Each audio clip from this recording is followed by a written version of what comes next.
Hello friends, welcome in my YouTube channel technical studies. तो आज हम class 12 chapter first solid state के 3 topics पढ़ेंगे।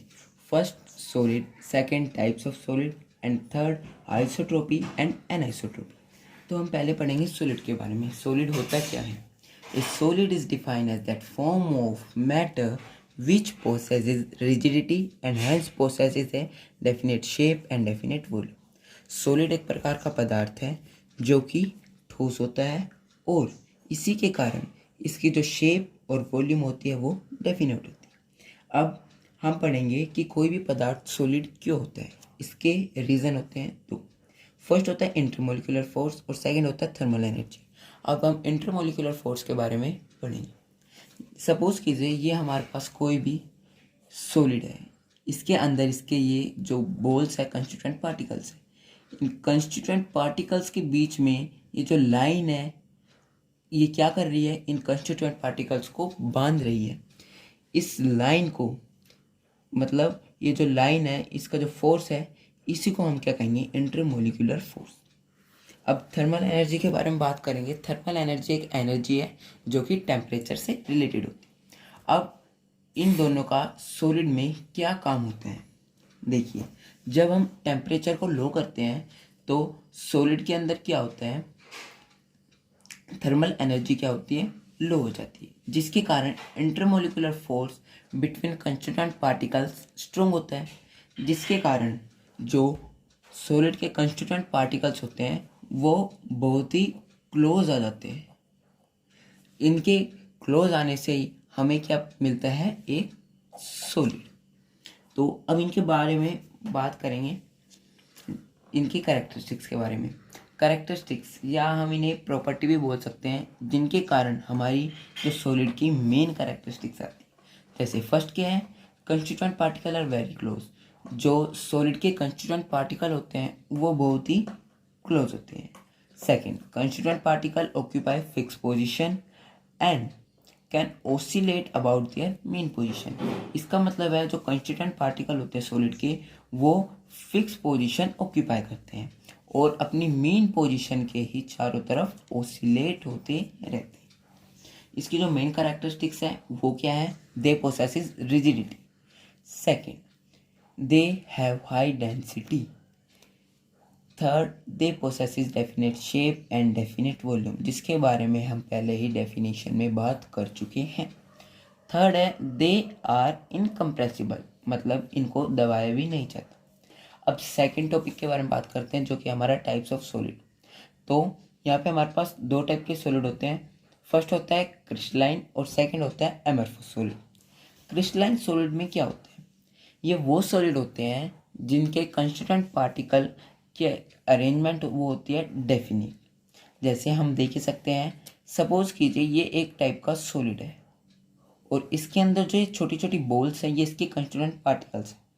तो आप देख ही रहे होंगे कि ये एक ही लाइन में कितनी अच्छी तरह से अरेंज हुए हुए हैं, एक के नीचे एक के नीचे एक। तो ये बिल्कुल बैलेंस है, ठीक है। नेक्स्ट बात करते हैं हम एमरफस सॉलिड की। अब देखिए इसको भी एक टाइप का क्या मान लीजिए, सॉलिड। ये एक टाइप का क्या है, सपोज कीजिए सॉलिड, और इसके अंदर जो है हमें बॉल्स दिखाई दे रही हैं, ये इसके सपोज कर लीजिए कंस्टिट्यूएंट पार्टिकल्स। तो हमने देखा यहाँ पे जो कंस्टिट्यूएंट पार्टिकल हैं इनकी जो अरेंजमेंट है वो ना तो डेफिनेट है और ना ही रेगुलर है। रेगुलर का मेरा मतलब क्या है कि यहाँ पे हमने देखा था एक के नीचे एक था और एक के आगे एक था, पर यहाँ पे ऐसा कुछ नहीं है। यहाँ पे क्या है, एक के बाद एक, पर फिर इसकी जो अरेंजमेंट है वो बदल जाती है। इसलिए क्रिस्टलाइन जो सॉलिड होते हैं इनकी जो रेंज ऑर्डर होती है वो लॉन्ग होती है। इसका मतलब कि वो लंबी रेंज तक क्या होते हैं, एक ही जैसे होते हैं। पर हम एमरफस सॉलिड की बात करें तो ये क्या होती है, इनकी रेंज शॉर्ट होती है। अब हम डिफ्रेंशिएट करेंगे क्रिस्टलाइन सॉलिड और एमरफस सॉलिड को। तो क्रिस्टलाइन सॉलिड कौन से सॉलिड होते हैं, they have definite geometric pattern and shape. इसका मतलब क्या है कि इनकी जो ज्योमेट्री होती है या पैटर्न होता है क्या होता है, डेफिनेट होता है। They have sharp melting point, इनका जो मेल्टिंग पॉइंट होता है वो भी शार्प होता है, due to its regular arrangement of its constituent particle. Third, they are anisotropic, जिसकी हम बारे में बात बाद में करेंगे। और फोर्थ है, they undergo a clean cleavage. इसका क्या मतलब है? इसका मतलब ये है, जैसे मान लीजिए हमारे पास एक बॉक्स है, ठीक है, इसको हमने कॉर्नर से काटा, तो कटने के बाद यहाँ पे एक शार्प निशान होगा, इसका ये पार्ट तो अलग हो जाएगा, पर यहाँ पे जो होगा एक शार्प कट होगा, ठीक है। फिफ्थ क्या है? दे आर ट्रू सॉलिड, कि ये एक ट्रू सॉलिड होते हैं। अब हम डिफ्रेंशिएट करेंगे एमरफस सॉलिड को। दे हैव इरेगुलर शेप, जैसा कि मैंने आपको इस फिगर में दिखाई दिया है। They melt over a range of temperature, यहाँ पे जो कंस्टिट्यूएंट पार्टिकल्स होते हैं वो कोई पास होते हैं कोई दूर, इसलिए ये क्या है, एक रेंज ऑफ टेम्परेचर पे मेल्ट होते हैं। दे आर आइसोट्रोपिक, इसके बारे में हम बाद में बात करेंगे। They undergo an irregular cut, जैसे मान लीजिए यही हमारे पास बॉक्स है, हम इसे यहाँ से हमने इसे काटा, इस बार ये जो कट होगा वो शार्प ना होके इरेगुलर होगा, इसका मतलब वो एक शार्पनेस से नहीं कटेगा, इरेगुलर शेप में कटेगा। तो ये क्या होगा यहाँ पे, they undergo an irregular cut. Fifth, they are super cooled और पिसीडू लिक्विड्स, ये क्या होते हैं, सुपर कूल या पिसीडू लिक्विड्स होते हैं। ये जो पिसीडू वर्ड है ये बहुत ही इंपॉर्टेंट है, कई बार क्वेश्चन में पेपर में आ जाता है। अब थर्ड जो हमारा बहुत ही इंपॉर्टेंट टॉपिक था, आइसोट्रोपिक एंड एन आइसोट्रोपिक।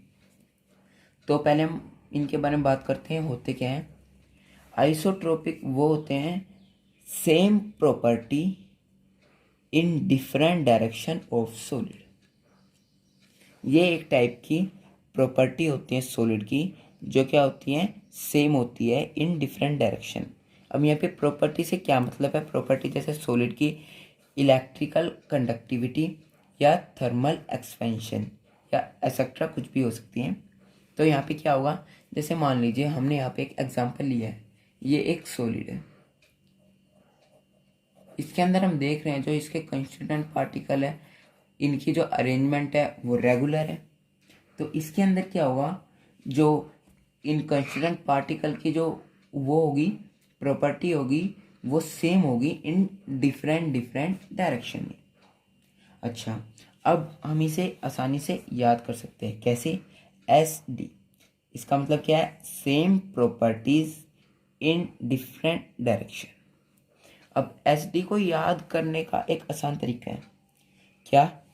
हम इसको स्टडी डेली से याद कर सकते हैं, जैसे हमें डेली पढ़ना चाहिए, इसलिए यहाँ पे क्या हो जाएगा, स्टडी डेली। अच्छा, अब हमारा जो आइसोट्रोपिक है ये हमारा एमरफस सॉलिड के अंदर आ रहा है। अब इसे भी याद करना है, इसे कैसे याद करेंगे, इसकी बहुत आसान से ट्रिक है, IAS। ठीक है, IAS तो सभी जानते हैं, एक ऑफिसर होता है, उसी के नाम पे हमने ये ट्रिक बनाई है। जैसे I मतलब आइसोट्रोपिक, A मतलब एमरफस, S मतलब सॉलिड, आइसोट्रोपिक इन एमरफस सॉलिड। चलिए फ्रेंड्स, अब हम बात करते हैं एनाइसोट्रोपिक के बारे में। डिफरेंट प्रॉपर्टी कौन कौन सी, यहीं पे जो हमने लिखी हुई है, इलेक्ट्रिकल कंडक्टिविटी, थर्मल एक्सपेंशन है, एक्सेट्रा, किसी भी सॉलिड की कुछ भी प्रॉपर्टी हो सकती है। तो different property in different direction of solid. अच्छा, जैसे मान लीजिए अब ये एक सॉलिड है, इसके कंस्टिट्यूएंट पार्टिकल की जो प्रॉपर्टी होगी वो मान लीजिए यहाँ पे कुछ होगी, यहाँ पर कुछ होगी, तो इसका मतलब यहाँ पे क्या होगी, सेम नहीं होगी, और यहाँ पे जो हमारी होगी सेम होगी। ठीक है फ्रेंड्स, तो अब इसे हम कैसे याद कर सकते हैं, D different property in different direction. अच्छा, अब डी को कैसे याद करें, जैसे हमने यहाँ पे किया था स्टडी डेली, कि मतलब हमें डेली पढ़ना चाहिए। अब डेली पढ़ना चाहिए तो पढ़ने के साथ साथ हमें खेल कूद या मस्ती भी करनी चाहिए, इसलिए हम इसे याद कैसे करेंगे, डांस डेली। ओके फ्रेंड्स, अब हमारा जो एनाइसोट्रोपिक आता है वो क्रिस्टलाइन सॉलिड के अंदर आता है। अब इस चीज़ को भी हमें याद करना है, तो हम उसे कैसे याद करेंगे, AC। ए मतलब एनाइसोट्रोपिक और C मतलब crystalline solid. Thank you friend.